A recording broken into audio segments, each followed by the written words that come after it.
जय हिंद दोस्तों, स्वागत है आपका आज के इस वीडियो में। आज के इस वीडियो में बात करने वाले हम कांग्रेस स्प्लिट के बारे में। बेसिकली इसे सूरत स्प्लिट भी कहा जाता है। बेसिकली इसमें कांग्रेस का विभाजन हुआ था।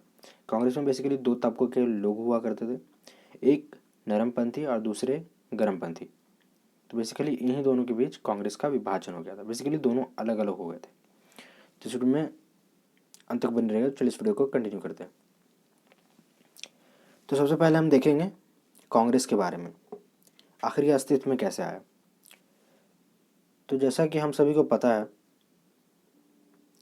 तो जैसे कि हमें पता है कि कांग्रेस को बेसिकली 1885 ईस्वी में ए ह्यूम के नेतृत्व में बहुत सारे पॉलिटिकल लीडर्स थे इंडियंस, उन्होंने मिल करके कांग्रेस को इस्टेब्लिश किया।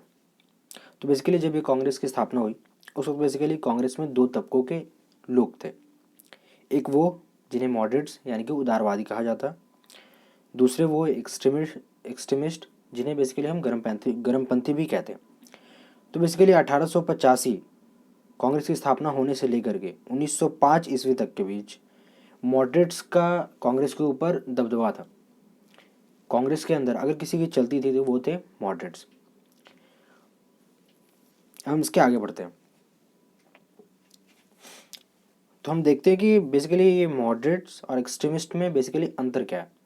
मॉडरेट्स हो गए नरमपंथी, एक्सट्रीमिस्ट हो गए गर्मपंथी। अब हम देखेंगे इन दोनों के बीच डिफरेंस क्या था और किस वजह से कांग्रेस का विभाजन हो गया और किस तरह से कांग्रेस दो तबकों में बट गई। तो बेसिकली हम सबसे पहले बात करेंगे मॉडरेट्स के बारे में। तो बेसिकली सबसे पहले जो बात है वो ब्रिटिश गवर्नमेंट में जगह चाहते थे। खैर उनकी सोच अच्छी थी। वो चाहते थे कि ब्रिटिश गवर्नमेंट के अंदर वो रिप्रेजेंटेटिव के तौर पे काम करें और जो भी लोगों की जो भी जनता की प्रॉब्लम है वो ब्रिटिश गवर्नमेंट के पास पहुंचाए और उसके बाद फिर उन सारी चीज़ों का सोल्यूशन निकाला जाए। तो basically they wanted to be representative, जैसे कि मैंने आपको बताया। और इस चीज़ को प्राप्त करने के लिए उन्होंने ट्रिपल पी स्ट्रैटेजी का यूज़ किया, प्रे, प्ली और प्रोटेस्ट। बेसिकली उन्होंने बहुत सारी अर्जियां दी। तो सबसे पहले तो इन्होंने बहुत सारे प्रे किए, बहुत सारी चिट्ठियाँ याचिकाएं दर्ज की ब्रिटिश गवर्नमेंट को ताकि वो उनकी बात सुने, लेकिन ऐसा कुछ हुआ नहीं। उनके प्रे, प्ली और प्रोटेस्ट से कुछ खास फ़ायदा हुआ नहीं। पहले ये प्रार्थना याचना करते थे, उसके बाद फिर याचिकाएं दायर करते थे और उसके बाद जब बहुत पानी सर से ज़्यादा ऊपर जाने लगता था तो फिर ये प्रोटेस्ट का सहारा लिया करते थे।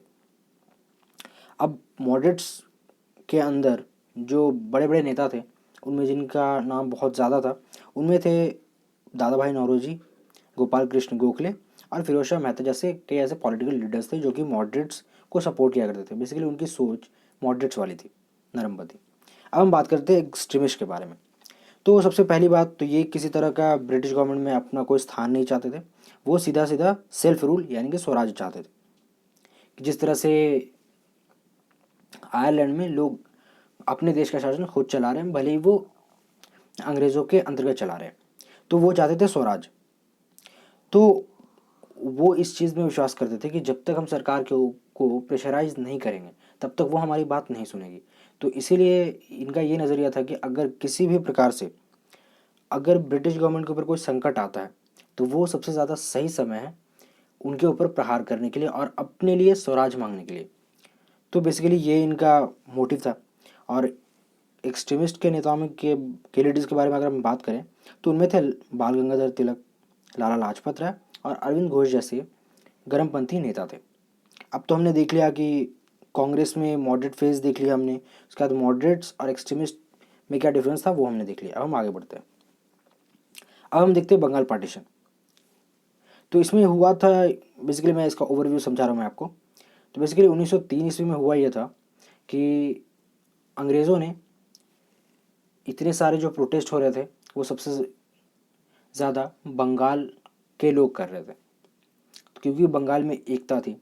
तो इसीलिए अंग्रेज़ों ने सोचा कि अगर इस एकता को तोड़ना है तो हम क्या कर सकते हैं। तो उसके लिए उन्होंने ये डिसाइड किया कि बंगाल को तोड़ दिया जाए। हमने कहानी सुनी है ना कि एक लकड़ी को कोई भी इंसान तोड़ सकता है, लेकिन वहीं पर ढेर सारी लकड़ियों का अगर गुच्छा हो तो उसे तोड़ना बहुत मुश्किल होता है। तो इसी के लिए अंग्रेज़ों ने देखा कि इनको अलग कर देते हैं, और उसके बाद फिर इसी के लिए बंगाल पार्टीशन का प्रपोजल दिया गया। इसमें लोगों को धर्म के नाम पर, धर्म के आधार पर, भाषा के आधार पर बांट दिया गया, और इसमें बेसिकली मुस्लिमों को थोड़ा ज़्यादा रियायत दे दिया गया, जिसकी वजह से मुस्लिमों को हिंदू भाइयों से काट दिया गया, और वो परंपरा आज भी चली आ रही है।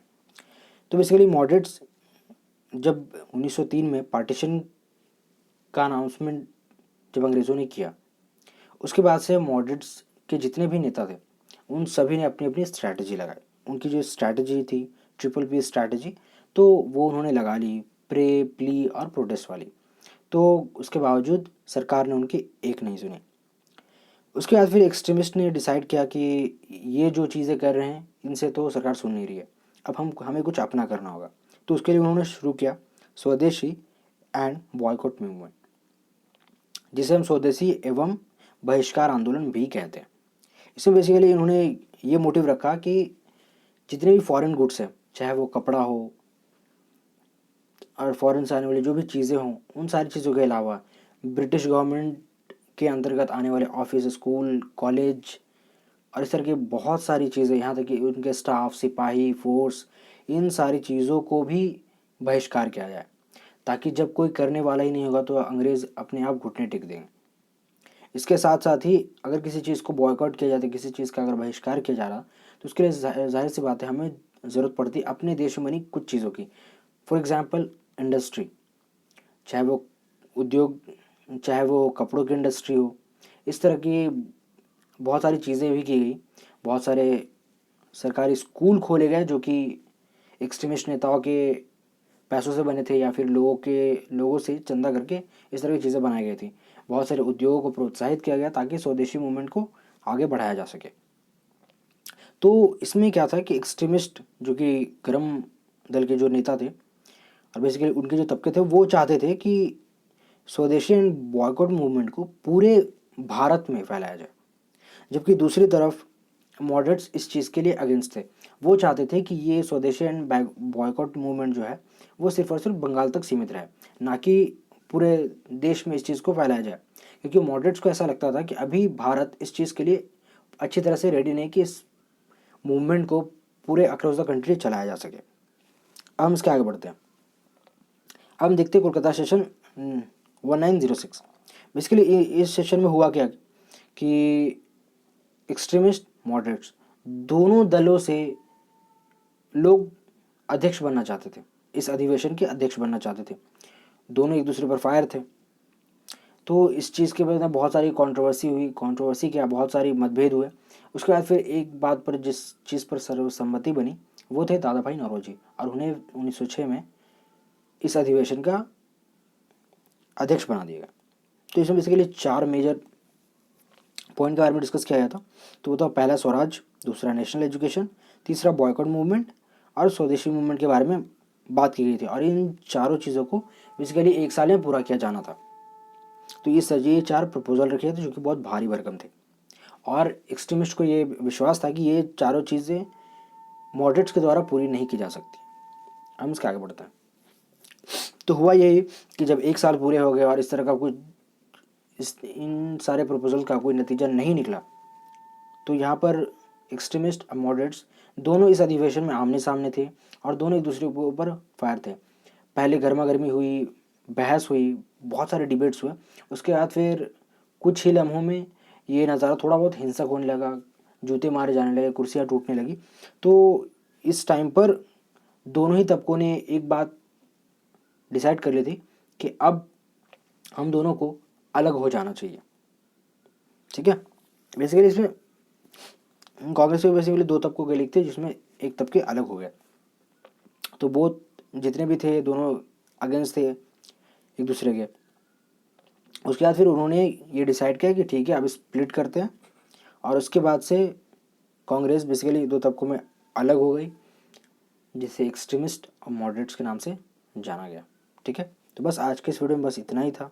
अगर ये वीडियो आपको अच्छा लगा हो तो प्लीज़ लाइक करें, कमेंट करें, दोस्तों के साथ शेयर करें, और अगर इस चैनल पर नए हैं तो प्लीज़ चैनल को सब्सक्राइब जरूर करें। तब तक के लिए Jai Hind, Vande Mataram, keep studying, and believe in yourself. One day you will become successful.